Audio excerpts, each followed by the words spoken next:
Now, risk communication is a very important aspect. And here we go into the field of statistical thinking. So that's also a tool that we have. The general point of our research is that human understanding of risk depends on how the risk is represented in the environment. So it's not just that we understand risk or not. So I'll give you one example. In the UK, there is every some years a contraceptive pill scare. One, and the most prominent one, went the following way. The news reported that women who take the pill of the third generation increase their risk of thrombosis by 100%. 100%, that's certain, isn't it? Many British women reacted with panic, immediately stopped taking the pill, which led to unwanted pregnancies and abortions. What had the studies shown on which the news were based? Now, they had shown that out of every 7,000 British women who took the pill of the previous generation, one had a thrombosis, and out of every 7,000 who took the pill of the new generation, it was 2. From 1 to 2, that's 100%. This is called a relative risk increase. From 1 to 2 in 7,000, that's also 1 in 7,000. That's called an absolute risk increase. The difference between absolute and relative risk is still not well known to most British citizens, to most German citizens, to most American citizens, and the rest of the world. It's something very simple. Okay? But you don't learn this in school, and many doctors don't learn it in medical school.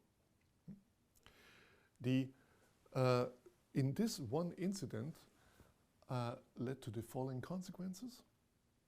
There were, in the following year, 13,000 more abortions than usual in England and Wales, just by this one news. The consequence was that women lost their trust in the pill, and a trend in the UK where abortions were steadily decreasing was reversed, not just for 1 year, but for several years.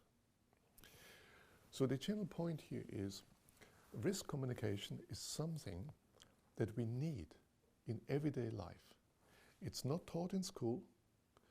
It's not taught well to doctors, nor to judges or many professions. And in this example, everyone lost. The women lost. Having an abortion is for many women a troubling thing that will stay with them for the rest of their lives. Why did they have it? Because they did not know the difference between a relative and absolute risk. And someone exploited that. The journalists who get the story in the first page. Even the pharmaceutical industry lost. So we have a system in which much of the population is not risk literate. So risk literate is to understand the basic concepts, like the difference between an absolute and a relative risk, or that there is no zero risk. And more surprising, we have a system in which many experts, here doctors, also are not risk literate. So the doctors I have trained, I would say that 80 to 90% of them do not understand the outcomes of their own tests they do on a daily basis. They have rumors, they go by hearsay. Here's one example. I have trained in the continuing medical education's gynecologists, roughly 1,000. I think I'm the only one who have ever trained them in risk and understanding uncertainties. That's not part of the training. So here, and I get them in groups of 150. And at the beginning, I test them so that they see at the end whether they've learned something, and also that I see whether they've learned something. And I give them a typical question that they face almost every day. Mammography screening for women 50 plus. In Germany, like in many countries, women are sent letters to participate. Since mammography is not particularly reliable, it leads to false positives in quite a number, every doctor should know what's the chances that if a woman tests positive in screening, that she actually has breast cancer. Now, the medical studies show roughly that out of 10 women who test positive in screening, only one has breast cancer, 9 are false positives, false alarms. And every doctor should be able to tell this to women, that if you regularly participate in screening, you need to count on that once or twice you will get a positive mammogram. That's like a car alarm which just goes on. And so if you assume that doctors would know that, so no. So when I asked them for that, and also I gave them the information in case they would not know, then the majority of doctors thought that 9 out of 10 or 8 out of 10 have breast cancer instead of 1 out of 10. And you can just imagine what unnecessary anxiety they cause. So here is an issue in our health system that's not well recognized. What I do in this case, I'll train them to understand these statistics. Without sending them in a statistics course, they would never go there. So I give you now the information as I give them these gynecologists. So in order to estimate what's the chance that a person really has cancer if she tests positive. And it's screening. So I tell them, and I make the numbers simple, but they're roughly the real numbers. In this population, the chance that a woman has breast cancer is 1%. Second, if a woman has breast cancer, the probability that she tests positive is 90%.